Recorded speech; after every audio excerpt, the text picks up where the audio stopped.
Alrighty guys, today we're going to be doing something I've never done before. I've preserved some antlers before, I've recolored some before, but I've never tried to fully restore a deadhead. So that's what we're going to be doing in this video.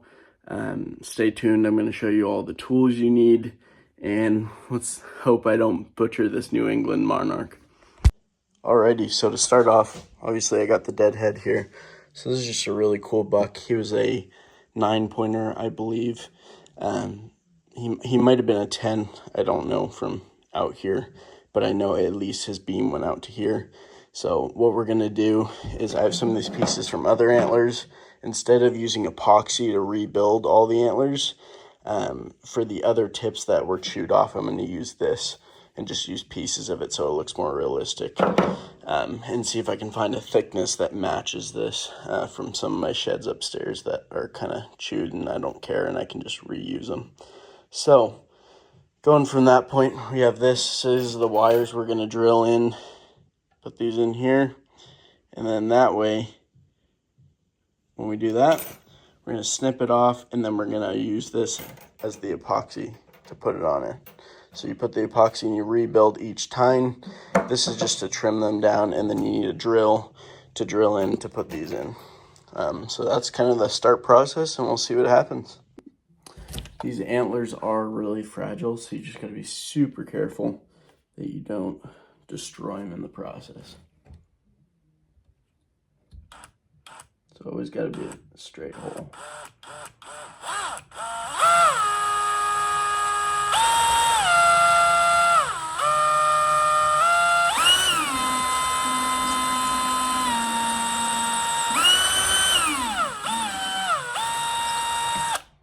Okay, got our hole. We're gonna check to make sure this is a good size for it. It's a little bigger than I would like. So we're gonna go to a smaller drill bit, but you live and you learn. Normally I would, just a simple tip is match this up with this wire to see like the thickness. The hard part about this is I don't really have anything smaller than this, so we're just gonna have to make do.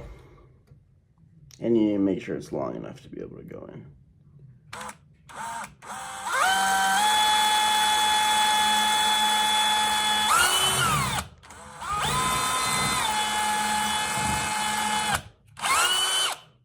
Alrighty. The first ones are done. Okay, so that's what it looks like so far. So just that little curvature inside it, and then you basically will epoxy it, and then we'll do another beam as well. Well, it took me forever, but I got the wire in, so now I can put it inside there, but I had to make a secondary hole and then make a second one, so that way I could get it all the way through and basically bend the wire, because I didn't have a drill bit long enough. All right, so this is just, I'm just playing with it right now, so don't worry. I'm gonna take off that tip, but this is gonna be the beam. Just giving myself an idea of kind of the frame of it. Okay, so I just hot glue gun these parts in, and I just put putty on this. So hopefully the rest will turn out fine. It's actually looking better than I thought it would right now. It's not like super even, but that's fine. Not every buck is identical. So obviously it's gonna be shaved down, but that's what it looks like for now. All the pieces are together, and then it'll all be one once it's dried, and then coloring. Alrighty, so I just put the dry decks on it. It's just this sort of stuff. Someone said to layer it on, just the base to get the color back. So you put that on it as a base coat so it absorbs the color better, because it was pretty mossy and chalky, so it fills all the cracks. And then from there, we might add a point later on, because there was one there that broke off, but if I do, it'll be the same height as that one, but for now, we're just gonna keep it like that. Okay, now that it's basically down to the color I want, I'm gonna take the Dremel, just smooth it down, and then the next step after that, if I like it, then I'm gonna color it. Next step is I took the sander and tried to like get it as flat as I could. It doesn't look perfect by any means, but it's gonna have to do. And then I use the high grade sandpaper so it can be like really, really smooth. And then the rest of these cracks I'm gonna paint so they'll be filled in. Trusting another guy on YouTube, he said this is the best kind. So it's the fast. Yeah, so basically it dries faster, 3 times faster. Wood stain, it's polyurethane, so it dries faster. And it's a good coat, it's a good color. Yeah, we're gonna try it. Normally I would use coffee grounds that are used and you rub it into it, but we're gonna work with what we got. So bad. Oh, it's terrible.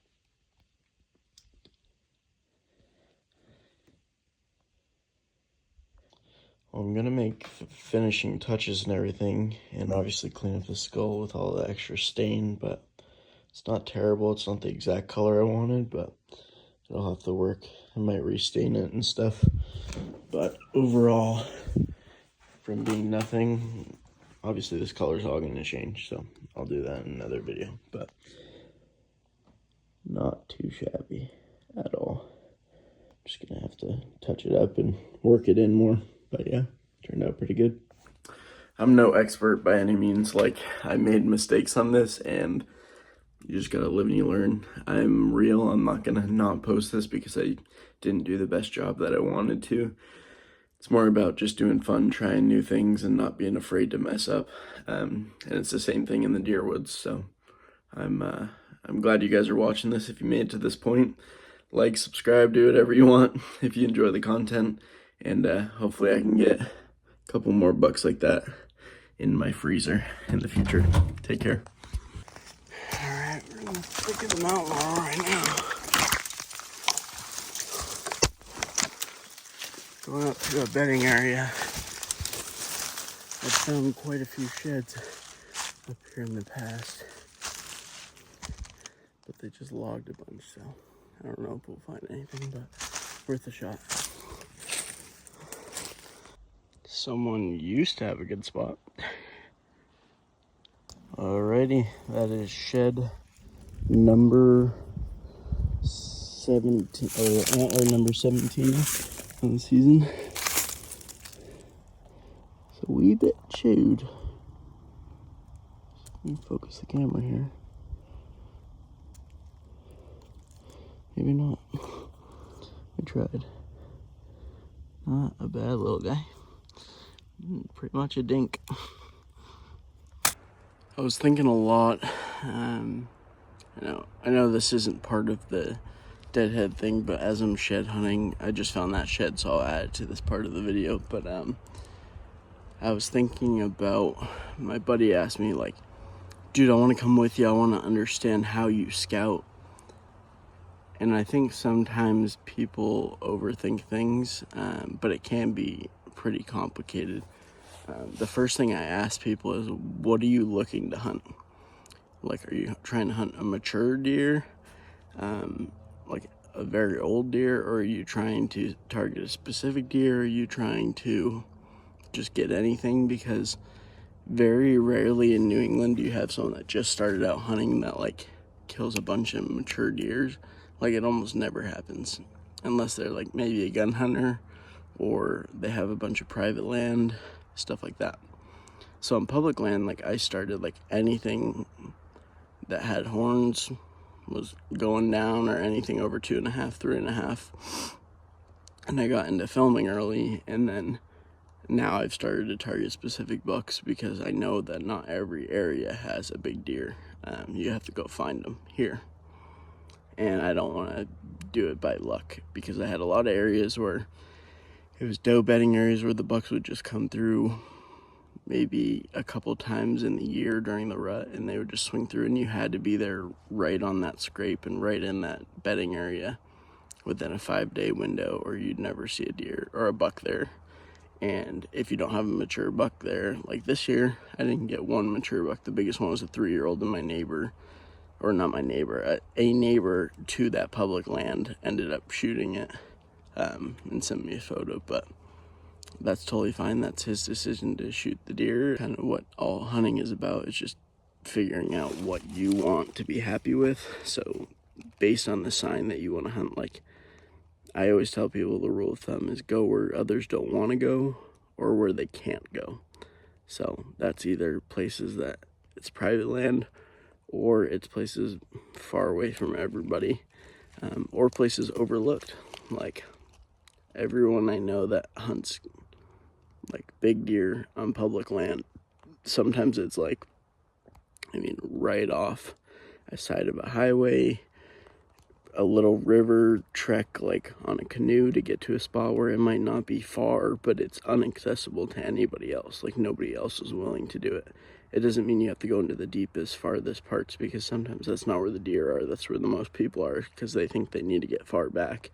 And that's how I used to think, is that you needed to get miles deep in the woods. That's not always the case. Deer will always be outskirting the edges of where there's food, where there's people, and where there's edge. In the big woods, it's different. I hunt purely based off topography and scouting. Like everything I do is based off topography and trying to find where the deer are in daylight. I don't think I hunt a spot in the big woods unless I'm hunting it for the first time. I will go if I've spooked deer there before, like jumped them physically or seen beds. I almost never hunt in the big woods in a spot that I don't know where they're going to be, like in a tree stand.